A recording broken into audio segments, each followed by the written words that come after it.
Well, thank you. Good evening, ladies and gentlemen, distinguished guests, Mr. President, salam. It is wonderful to be here. They told me this would be a very high-profile event with some of the most powerful people in the world. They did not tell me I'd be looking directly into Sofia Vergara's cleavage. I saw you texting. Sofia is from Colombia. This is what women look like in Colombia. What do you expect the Secret Service to do? Mr. President, I know you won't be able to laugh at any of my jokes about the Secret Service, so cover your ears if that's physically possible.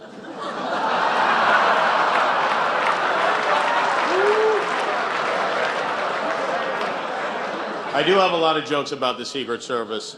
You know, I told them for $800 I wouldn't tell them, but they only offered $30, so. I am happy to see that Congress is taking this very seriously. David Vitter even went so far as to fly down to Colombia to investigate this personally.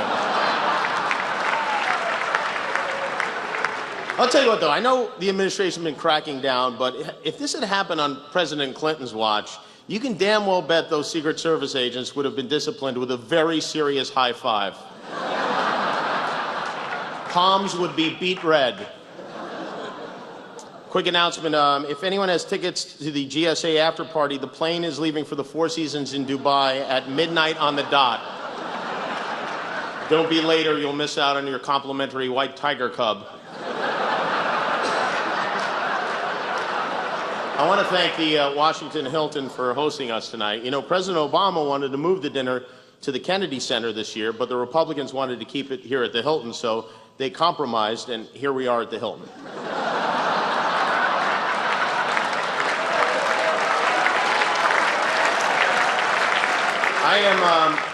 I'm staying at the hotel, and I'll be honest, it isn't great. I had to change rooms last night because there was a huge leak in the room above me. I guess Peter Orszag left his mouth on. And he told me you guys would like that one. He told me a lot of stuff. But it's an honor to be here. You know, he told me when I was a kid that I would be sitting on the same dais with President Barack Obama. I would have said, the president's name is Barack Obama?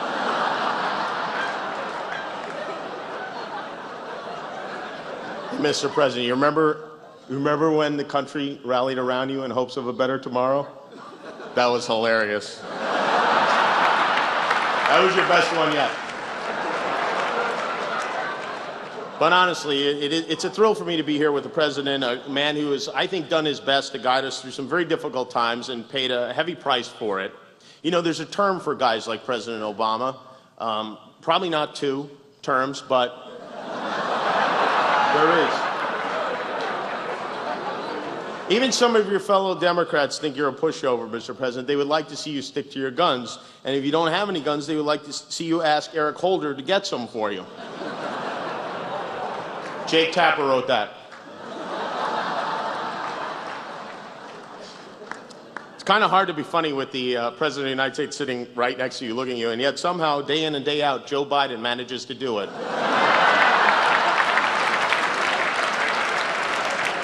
I wish he was here. I wish he was here so he could sit behind me and fake clap like he does during the State of the Union address.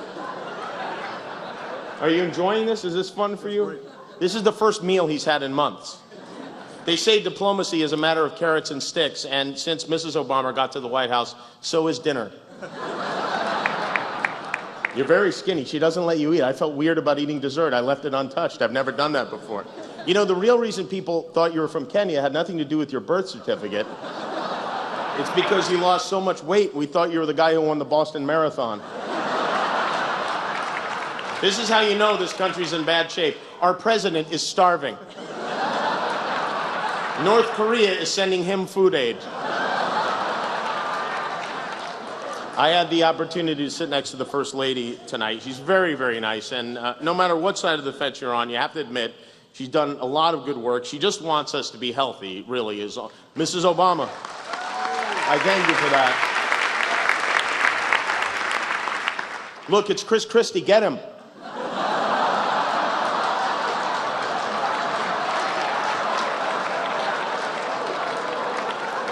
You know, they say that inside every American governor is a president struggling to get out. In Chris Christie's case, it's the only one where you can still hear him screaming.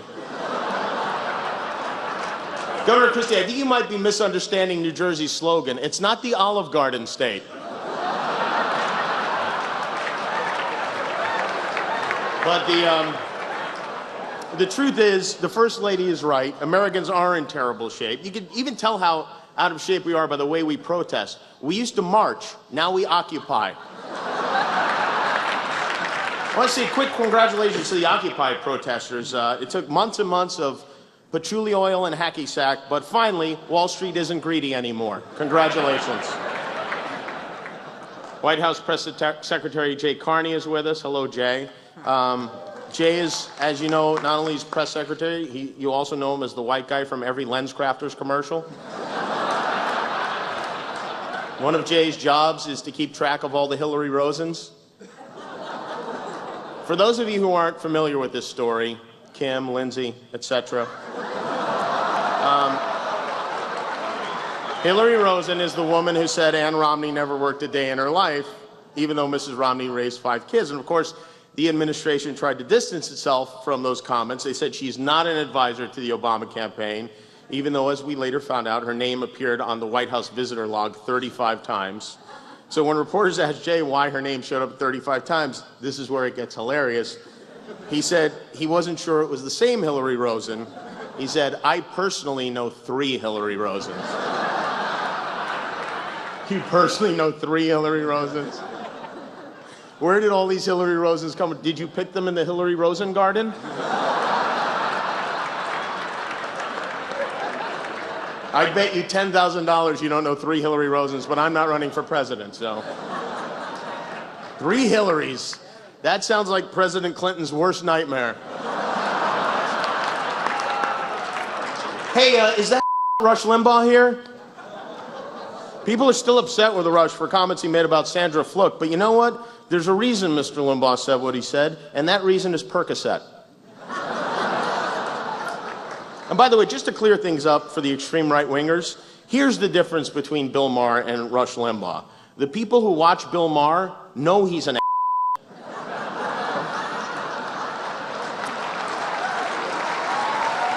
This is my first time here.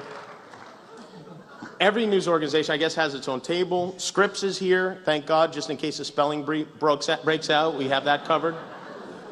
We have numerous members of the print media in attendance, which reminds me of a riddle. What's black and white and red all over? Nothing anymore.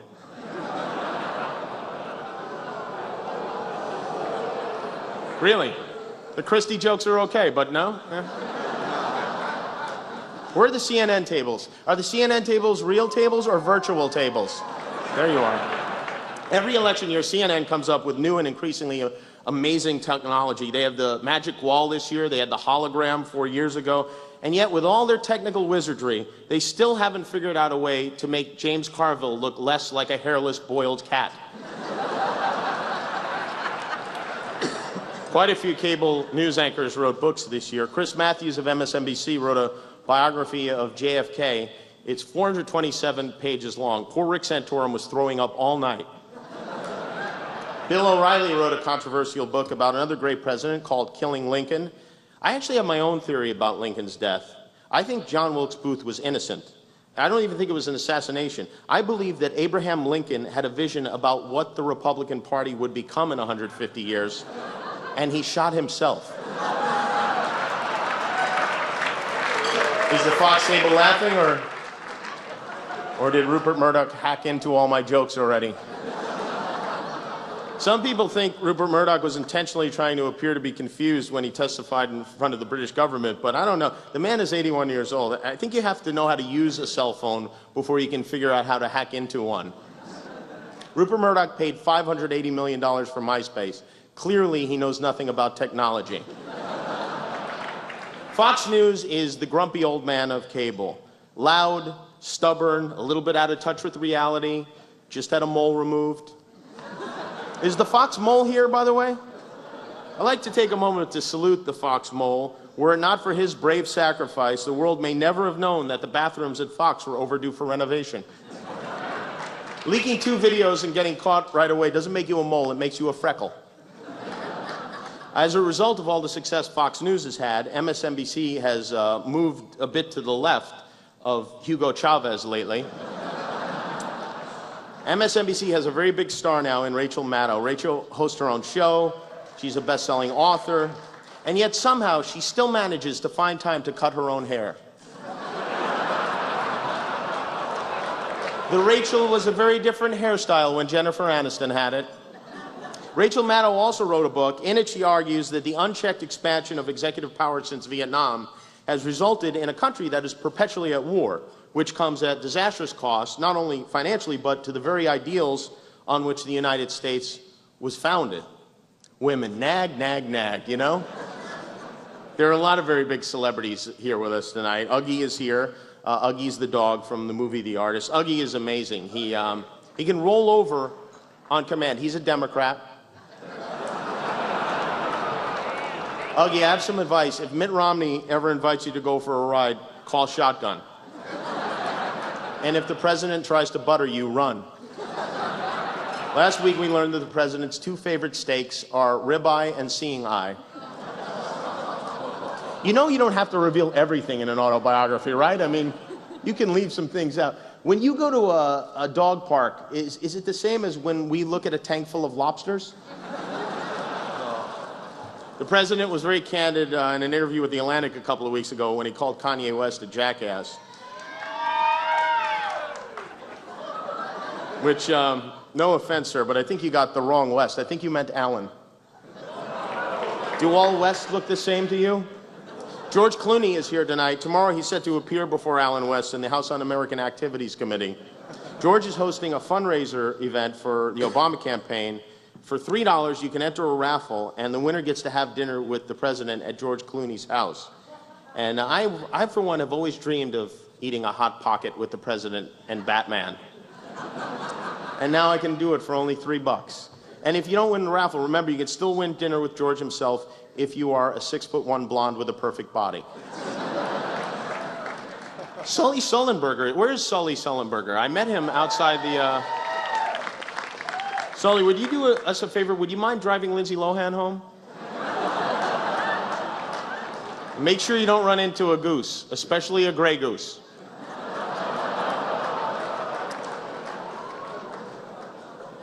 George Stephanopoulos is here. Good Morning America just beat the Today Show for the first time in 16 years.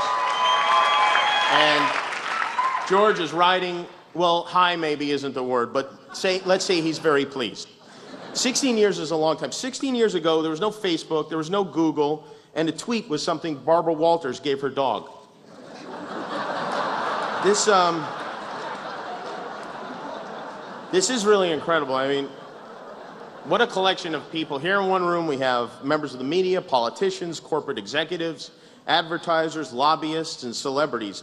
Everything that is wrong with America is here in this room tonight. Unfortunately, the Speaker of the House, John Boehner, isn't. Apparently, yours aren't the only dinner invitations he declines, Mrs. Obama. Don't take it personally, though. He's probably just afraid someone will ask him to pass the salt and he won't have the votes. Eric Cantor couldn't be here tonight. He's at the gym working out his gavel arm. This Boehner-Cantor feud fascinates me. As most of you know, it started during the debt ceiling negotiations when they couldn't agree on the wording of the ransom note. And it went downhill from there. Interesting fact about Speaker Boehner, the reason he smokes so many cigarettes is his tears keep putting them out. Minority Leader Nancy Pelosi isn't here tonight either, but her lipstick is. It's on my glass, I think, from last year. Nancy Pelosi believes in lipstick the same way she believes in government. Too much is never enough. Jake Tapper also wrote that one. I have to say, I've been having a lot of fun here in Washington. It's such a great city with all the history and monuments. I was at the Lincoln Memorial last night. I was standing there in awe, thinking, wow, back in the 60s, on this very spot, Forrest Gump reunited with Jenny. The people are interesting, too. You know, it's fun to have conversations with people who are so passionate about politics. I talked to a guy who was a huge supporter of Obamacare, and a guy who says it's a disaster that should be killed immediately. And it was interesting because I'd never met Mitt Romney before. Mitt Romney is the inevitable Republican candidate for president. He has an amazing story. You know, they picked him out of a Land's End catalog. That's how he was discovered. Some people say Mitt Romney won't be elected president because he's Mormon, and I think that's ignorant. I mean, this country is more open-minded than that. We elected an African-American president. We would absolutely elect a Mormon president, just not Mitt Romney. Stevie Wonder just said, "We elected an African-American president?" We heard Eric Fernstrom compare Romney's campaign to an Etch-a-Sketch, and I don't know. When I think Mitt Romney, I don't think Etch-a-Sketch, I think Twister. One foot on red, the other on blue, and both hands on green. Mitt has trouble connecting with regular people. You can't have a beer with him because he doesn't drink. You can't have a cup of coffee with him because he can't have caffeine. You can't even play Monopoly with him because he keeps trying to put the dog on the car. But if you're a Republican, you know, there isn't much of a choice. I get Rick Santorum is out. I guess it just wasn't Rick's year. Rick's year is 1954. You know, it's one thing to oppose gay marriage. It's another altogether to do it in a sweater vest. But in the end, Rick Santorum may not have won the nomination, but he succeeded in getting his message out, not just to Americans, but to people all aflat the world. Ron Paul is still in there. He's still sticking with it. To me, Ron Paul looks like the guy who gets unhooded at the end of every Scooby-Doo episode.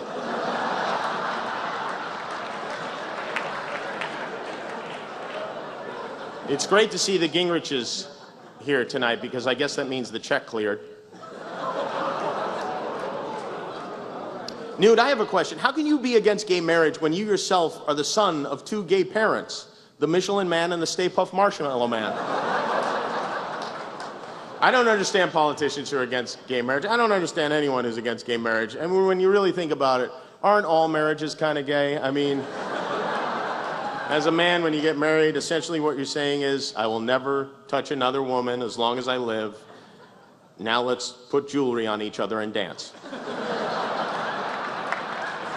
Not that it's any of my business, Mr. Gingrich, but why are you waiting until Tuesday to drop out of this? Just do it now. It's time to Mitt or get off the pot. The election process has changed a lot over the last 10 years. As you know, the president finally gave in and agreed to a super PAC, which initially Vice President Biden was very excited about until he found out that a super PAC isn't one of those big boxes with all the different kinds of chips. And while we're on the subject of super PACs, let's get rid of super committees. Super committees are to committees what super cuts is to cuts. All right, it's time for the fun part of the evening. I'd like everyone to look under your seats. Under each one, you will find a copy of Keith Olbermann's resume. Is Keith here tonight? Limo wouldn't pick him up? The thing about Keith Olbermann is he's so likable. Al Gore launched Current TV in 2005, and it took off like a North Korean rocket. To be honest, I didn't even know Current TV was still on the air, but then I don't get channel a million. Keith Olbermann burned more bridges than the arsonist of Madison County. He has more pink slips than Marcus Bachmann. Too soon? Too soon? If you're not familiar with Marcus Bachmann, he plays Cameron on the show Modern Family. Stand up and take, where are you, Marcus? Oh, there he is.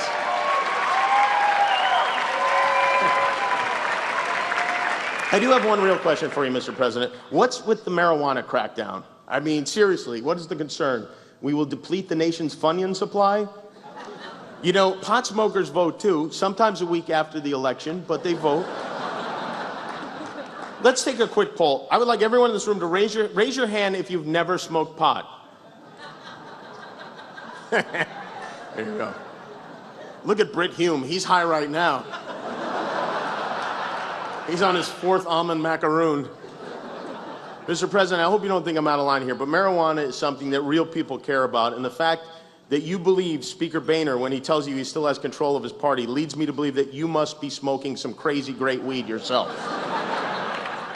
Woody Harrelson just woke up. As we know now, last year at this dinner, President Obama had his team on the way to kill Osama bin Laden. So who will it be this year? If you're looking for the biggest threat to America right now, she's right there. Her name is Kim Kardashian. She was captured by Greta Van Susteren and brought right to your doorstep. You know, when you took office, the Kardashians had one reality show. Now they have 4.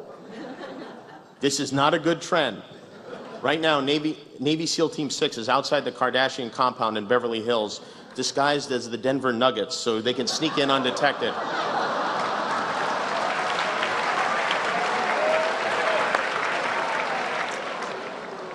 I have a question. Who are these people who think it would be a good idea to attack Iran? I hear people say, bomb them, nuke them, just do it now. But they're a real bunch of yahoos and Netanyahus.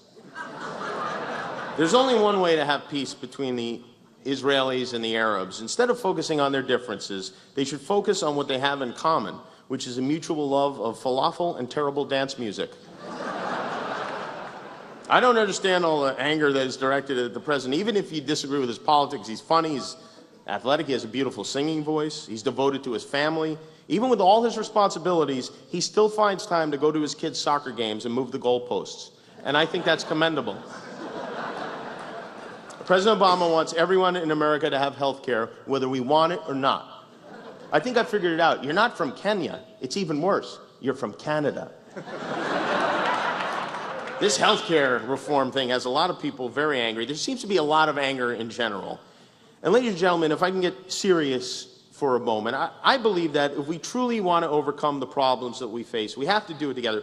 We cannot forget this country is a great country. This is a land of liberty and justice for all. And it doesn't matter if you're black like President Obama, or white like President Obama, or red like President Obama's agenda, or orange like Speaker Boehner. America is and will always be, as a great man once put it, a place where a man is judged not by the color of his skin, but rather by the number of his Twitter followers. It has been an honor for me to be here before so many members of the Washington and national media. You're here tonight because as journalists you care about freedom, free speech, a free press, and most importantly, free dinner. Some people say journalism is in decline. They say you've become too politicized, too focused on sensationalism. They say you no longer honor your duty to inform America, but instead actively try to divide us so that your corporate overlords can rake in the profits. I don't have a joke for this. I'm just letting you know what some people say. In conclusion, it really has been an honor for me to be here tonight, and I'd like to thank Karen Bohan for inviting me, and Jake Tapper for writing all the jokes you didn't like, and I also want to thank Mr. Mills, my 10th grade high school history teacher, who said I'd never amount to anything if I kept screwing around in class. Mr. Mills, I'm about to high-five the President of the United States. Is it okay? Eat it, Mills. Thank you, everybody.